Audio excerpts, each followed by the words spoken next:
छात्रों, आज हम वर्तनी की अशुद्धियों के विषय में जानकारी प्राप्त करेंगे। इससे पूर्व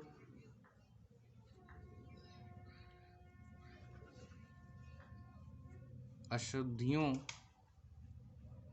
के कारणों पर चर्चा की गई थी। अशुद्धियों के विभिन्न कारण होते हैं, इनको विस्तार से बताया गया था। आज हम अशुद्धियाँ कितने प्रकार की होती हैं, कौन कौन सी अशुद्धियाँ होती हैं, इन बातों पे चर्चा करेंगे। क्योंकि शिक्षित समाज में मानक भाषा का ही प्रयोग उचित रहता है। उसमें अशुद्ध, अस्पष्ट भाषा का प्रयोग करना वर्जित होता है।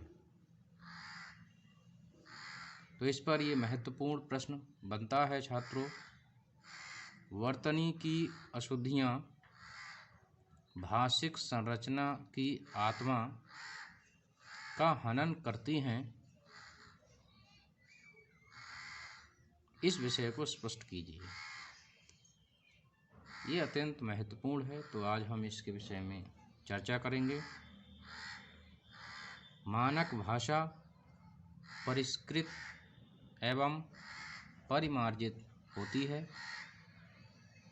मानक भाषा व्याकरण सम्मत होती है, परंतु कभी कभी असावधानी एवं लापरवाही के कारण भाषा अपना मूल रूप खोकर अशुद्ध और भ्रष्ट हो जाती है। ये अशुद्धियाँ वर्तनी संबंधी अशुद्धियाँ होती हैं। वर्तनी संबंधी अशुद्धियाँ कई कारणों से होती हैं। इन अशुद्धियों के कारण अर्थ का अनर्थ हो जाता है। वर्तनी की अशुद्धियाँ न केवल कथ्य बल्कि शिल्प दोनों के सौंदर्य को नष्ट कर देती हैं। भाषा की अशुद्धता भाषा को निष्प्राण एवं निर्जीव बनाती हैं। भाषा में वर्तनी संबंधी अशुद्धियों से भाषा की अर्थवत्ता एवं जीवंतता नष्ट हो जाती है। ये अशुद्धियाँ भाषा के स्तर को तो गिराती ही हैं, साथ ही उसकी प्रभावशीलता को भी नष्ट करती हैं। ऐसी भाषा में अस्पष्टता एवं गंवारूपन आ जाता है। कभी कभी तो अर्थ का अनर्थ ही हो जाता है। जैसे सकल और सकल, ये दो शब्द हैं। सकल का अर्थ होता है टुकड़ा और सकल का अर्थ है संपूर्ण। इसलिए शिक्षित समाज को इन असावधानियों से बचने के लिए वर्तनी संबंधी अशुद्धियों का ज्ञान आवश्यक है। वर्तनी संबंधी अशुद्धियाँ निम्नलिखित प्रकार की होती हैं।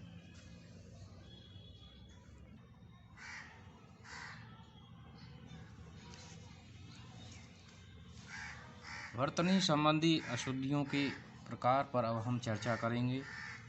ये निम्न प्रकार की होती हैं। नंबर 1, स्वर एवं मात्रा संबंधी अशुद्धियाँ। नंबर 2, अनुस्वार एवं अनुनासिक संबंधी अशुद्धियाँ। नंबर 3, विसर्ग संबंधी अशुद्धियाँ। नंबर 4, व्यंजन संबंधी अशुद्धियाँ। नंबर 5, संधि संबंधी अशुद्धियाँ। नंबर 6, समास संबंधी अशुद्धियाँ। नंबर 7, लिंग संबंधी अशुद्धियाँ। नंबर 8, प्रत्यय संबंधी अशुद्धियाँ। नंबर 9, हलंत संबंधी अशुद्धियाँ तथा नंबर 10, शिरोरेखा संबंधी अशुद्धियाँ। ये कई प्रकार होते हैं जिनके कारण अशुद्धियों के कई प्रकार होते हैं। तो बात करते हैं स्वर एवं मात्रा संबंधी अशुद्धियों की। वर्णमाला में 11 स्वर माने जाते हैं और ये स्वर ह्रस्व भी हैं और दीर्घ भी हैं, परंतु कभी कभी हम लिखते समय ह्रस्व के स्थान पर दीर्घ लिख बैठते हैं और दीर्घ स्वरों के स्थान पर ह्रस्व लिख देते हैं, जिनके कारण से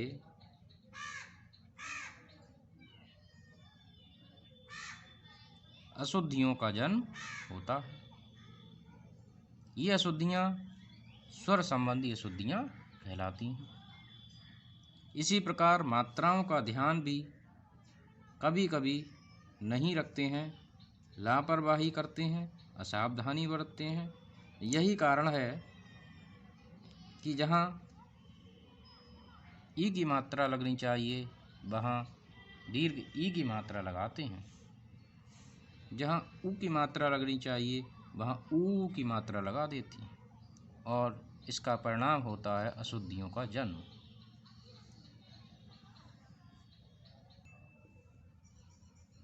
अब हम बात करते हैं नंबर 2, अनुस्वार एवं अनुनासिक संबंधी अशुद्धियाँ।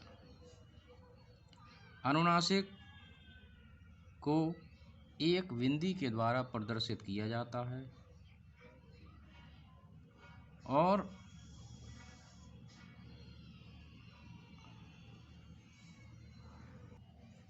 अनुनासिक को चंद्र बिंदु के द्वारा प्रदर्शित किया जाता है।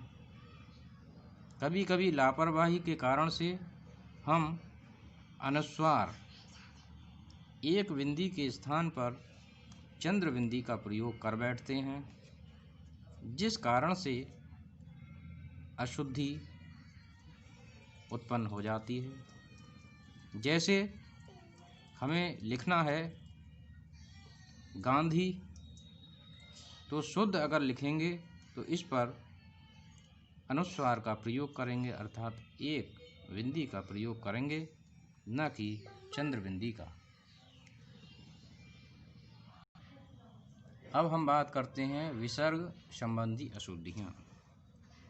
कुछ लोग इस पर ध्यान नहीं देते हैं और यही कारण है कि इसमें अशुद्धियाँ जन्म लेती हैं। जैसे हमें लिखना है प्रातः काल। अब प्रातः काल को अगर हम शुद्ध लिखेंगे तो प्रातः अर्थात प्रातः उसमें विसर्ग लगाएंगे, उसके बाद हम काल लिखेंगे, प्रातः काल, ये शुद्ध होगा।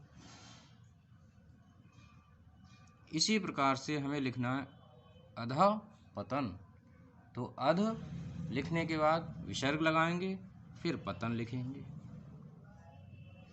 यह इसका शुद्ध रूप है।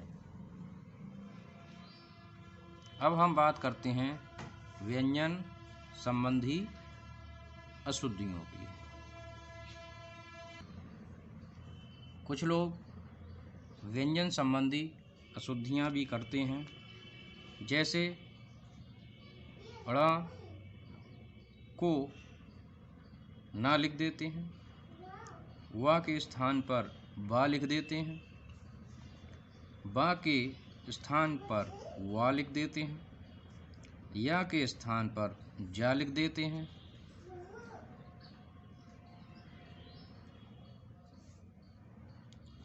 तालव्य सा के स्थान पर दंत सा लिख देते हैं।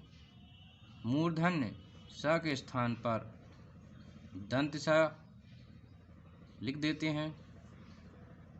दंत सा के स्थान पर तालव्य स लिख देते हैं। ये सभी अशुद्धियाँ व्यंजन संबंधी अशुद्धियाँ कहलाती हैं। जैसे हमें लिखना है वाण। अब यदि आपने लिखा वाण, इसमें वा बनाया, तो ये शुद्ध रूप माना गया। लेकिन यदि बा बनाया तो इसको अशुद्ध रूप माना।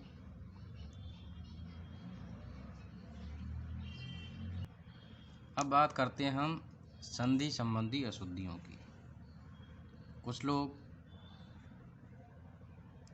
संधि करते समय ध्यान नहीं देते हैं और उनका अशुद्ध रूप प्रयोग करते हैं।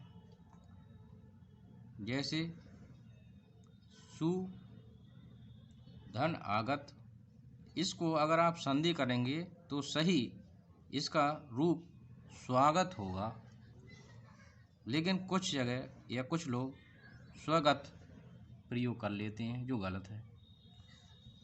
इसी प्रकार से अति प्लस अधिक, शुद्ध इसका अत्यधिक होगा।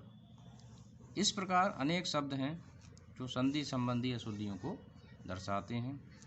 अब हम बात करते हैं समास संबंधी अशुद्धियों की। तो समास का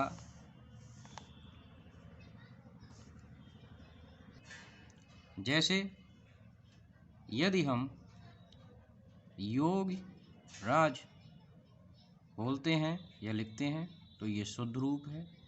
लेकिन इसी को यदि हम योगी राज बोलते हैं तो ये गलत है। अब हम बात करते हैं लिंग संबंधी अशुद्धियों की। जैसे यदि हम नारी बोलते हैं या लिखते हैं तो ये अशुद्ध रूप है, लेकिन इसका शुद्ध रूप नारी होता है। इसी प्रकार बहुत सारे शब्द हैं जो लिंग संबंधी अशुद्धियों को दर्शाते हैं। अब हम बात करते हैं प्रत्यय संबंधी अशुद्धियों की, जो शब्द के अंत में लगाए जाते हैं। जैसे यदि हम लिखते हैं भव्य, तो भव्य शब्द शुद्ध माना जाता है। यदि इसी को हम भव्यता लिखते हैं तो ये गलत माना जाता है।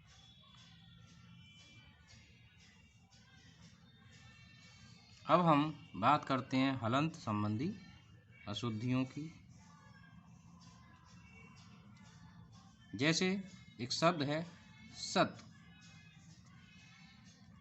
यदि इसमें ता पर हलंत लगाते हैं तो ये शुद्ध माना जाएगा, लेकिन अगर हलंत नहीं लगाते तो ये शुद्ध नहीं माना जाएगा। इस प्रकार बहुत सारे शब्द हैं जो ये अशुद्धियों को दर्शाते हैं। अब हम बात करते हैं शिरोरेखा संबंधी अशुद्धियों की।